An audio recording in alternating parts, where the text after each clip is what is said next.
नमस्कार and welcome to Raman classes PBT. और आज का टॉपिक शुरू करने से पहले एक छोटी सी कहानी। एक पुराना कमरा, धूल भरी अलमारियां और एक बड़ा सा आईना। चिंटू को क्या पता था कि आज उसे एक सवाल मिलने वाला है जो उसकी पूरी सोच बदल देगा। चिंटू धीरे से कमरे में आया।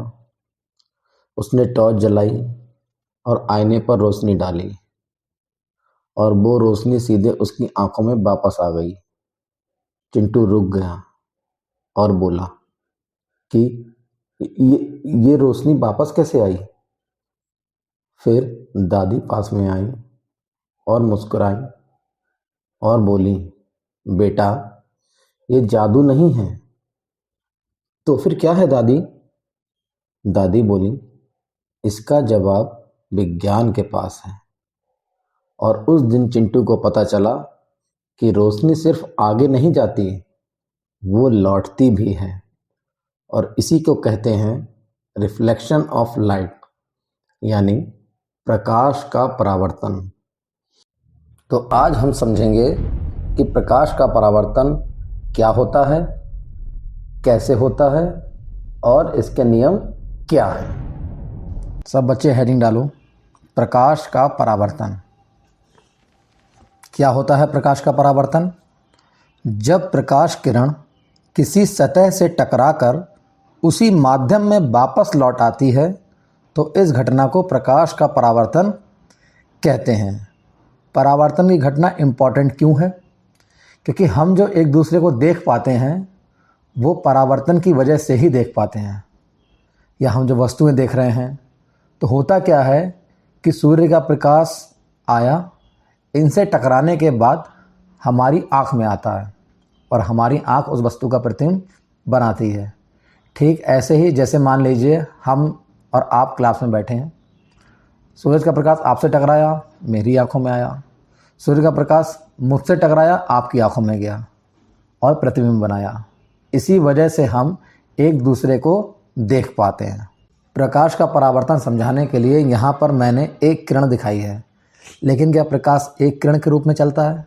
नहीं। सूरज से आ रहा प्रकाश या किसी भी ऐसे स्रोत से जिससे प्रकाश सर्जित होता है वो किरण पुंज के रूप में चलता है। ठीक, समांतर किरण पुंज। समांतर किरण पुंज का मतलब क्या है कि ये किरणें कई सारी हैं, जैसे झाड़ू की सीखें देखी है ना, वैसे उस तरह से चलता है। लेकिन चूंकि हमें घटना को अच्छे से समझना है तो इसीलिए हम एक किरण को कंसीडर कर रहे हैं। अब परावर्तन से संबंधित कुछ महत्वपूर्ण शब्दावली हैं जो हमें समझनी बहुत ज़रूरी हैं। जैसे पहला शब्द आता है इसमें आपतित किरण, इंसिडेंट रे। तो क्या होती है इंसिडेंट रे? वह किरण जो परावर्तक सतह पर गिरती है। ठीक, परावर्तक सतह का मतलब क्या है? ऐसी सतह जिससे परावर्तन हो। इसके बाद आपकी आती है परावर्तित किरण। अब आपतित किरण आई, जिस बिंदु पर टकराई उसको हम बोलते हैं आपतन बिंदु, और बिंदु से टकराने के बाद वापस उसी माध्यम में लौट गई। तो बिंदु पर जब टकराई तो घटना कौन सी हो रही है? परावर्तन। क्योंकि परावर्तन घटना हो रही है, इसीलिए जो किरण अब हमें मिलेगी हम उसको कहेंगे परावर्तित किरण। ये हो गया हमारा परावर्तित किरण। अब अविलंब, जो सतह है और जिस बिंदु पर किरण आई, हमने सतह के लंबवत एक काल्पनिक रेखा खींची जो कि कैसी है? 90 डिग्री का कोण बनाती है। तो इसे हम बोलते हैं अविलंब। क्या बोलते हैं इसे? अविलंब या नॉर्मल। ठीक है। इसके बाद अगला टर्म आता है हमारा आपतन कोण। एक चीज़ विशेष रूप से जो आपको ध्यान रखनी है वो ये है कि सारे कोण जो हैं हम अविलंब से मेज़र करते हैं, मापते हैं। ठीक है, आपतित किरण के साथ हो चाहे या परावर्तित किरण के साथ हो चाहे। ठीक है, इससे हमें इस घटना को समझने में आसानी होती है। तो आपतन कोण, आपतित किरण और अविलंब, इन दोनों के बीच का जो कोण होता है उसे हम बोलते हैं आपतन कोण, यानी एंगल ऑफ इंसिडेंस। और इसे आई से प्रदर्शित करते हैं। आई से ही क्यों? क्योंकि इंग्लिश वर्ड क्या है? Incident ray, angle of incident, तो उसका आई। ठीक, इसीलिए आपतन कोण का रिप्रेजेंटेशन क्या होता है, आई से। फिर परावर्तन कोण, परावर्तन कोण यानी कि एंगल ऑफ रिफ्लेक्शन। तो अविलंब और परावर्तित किरण के मध्य बने कोण को हम परावर्तन कोण कहते हैं। इसे आर से प्रदर्शित करते हैं। आर से क्यों, या एंगल ऑफ रिफ्लेक्शन उसका आर। ठीक है, अब हम आते हैं परावर्तन के नियमों पर। तो परावर्तन के प्रमुख दो नियम हैं। पहला नियम क्या है, आपतित किरण, परावर्तित किरण और आपतन बिंदु पर अभिलंब तीनों एक ही समतल में होते हैं। फिगर में आपका साफ साफ दिख रहा है, एक प्लेन बना हुआ है। आपतित किरण, परावर्तित किरण तथा आपतन बिंदु पर अभिलंब तीनों एक ही तल में होते हैं।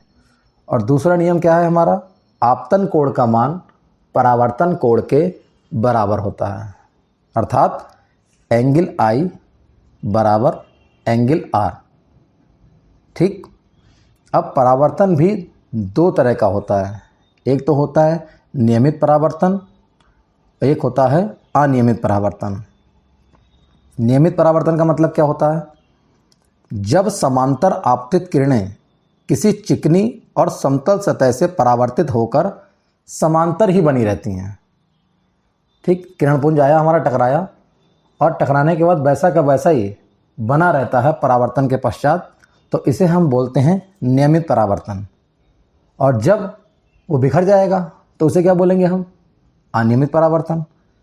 ठीक है, अब नियमित परावर्तन की विशेषताएं क्या है, प्रकाश जो होता है वह चिकनी और समतल सतह से जब परावर्तित होता है तो नियमित परावर्तन। ठीक, परावर्तित किरणें कैसी बनी रहती हैं, समांतर बनी रहती हैं, प्रतिबिंब स्पष्ट मिलता है और परावर्तन के दोनों नियम पूर्णतः लागू होते हैं। समतल दर्पण में जो हम फेस देखते हैं अपना, वो नियमित परावर्तन का उदाहरण है। शांत जल की सतह में, जैसे शांत जल के पास हम खड़े हैं तो हम दिख रहे हैं, या पेड़ खड़ा हुआ है वहाँ पड़ोस में तालाब के, तो पेड़ की परछाई दिखती है, उसका प्रतिबिंब दिखता है, परछाई नहीं प्रतिबिंब। ठीक, तो जब प्रतिबिंब दिखता है वो क्या है, नियमित परावर्तन। ऐसे ही पॉलिश की ही धातु पर जो प्रतिबिंब बनता है वो भी कैसा होगा, नियमित परावर्तन। ठीक, अब अनियमित परावर्तन का मतलब क्या है, जब समांतर आपतित किरणें किसी खुरदरी सतह से परावर्तित होकर विभिन्न दिशाओं में फैल जाएं, तो इसे क्या बोलेंगे, अनियमित परावर्तन। और अनियमित परावर्तन की विशेषताएं क्या है, कि प्रकाश जो होता है वो खुरदरी सतह से परावर्तित होता है, परावर्तित किरणें विभिन्न दिशाओं में फैल जाती हैं, स्पष्ट प्रतिबिंब नहीं बनता। परावर्तन के नियम प्रत्येक बिंदु पर लागू होते हैं। देखो, नियम दोनों में लागू होते हैं। जो परावर्तन के नियम हैं, दो नियम हमने पढ़े, वो चाहे नियमित परावर्तन हो या अनियमित परावर्तन हो, नियम वही रहते हैं कि आपतित किरण, परावर्तित किरण और आपतन बिंदु पर अभिलंब दोनों एक ही तल में रहेंगे और आपतन कोण का मान परावर्तन कोण के बराबर होगा। तो अगली वीडियो में हम लोग समझेंगे कि दर्पण क्या होता है और प्रतिबिंब क्या होता है। वीडियो अगर अच्छी लगी हो तो वीडियो को लाइक करें, द चैनल को अभी सब्सक्राइब करें।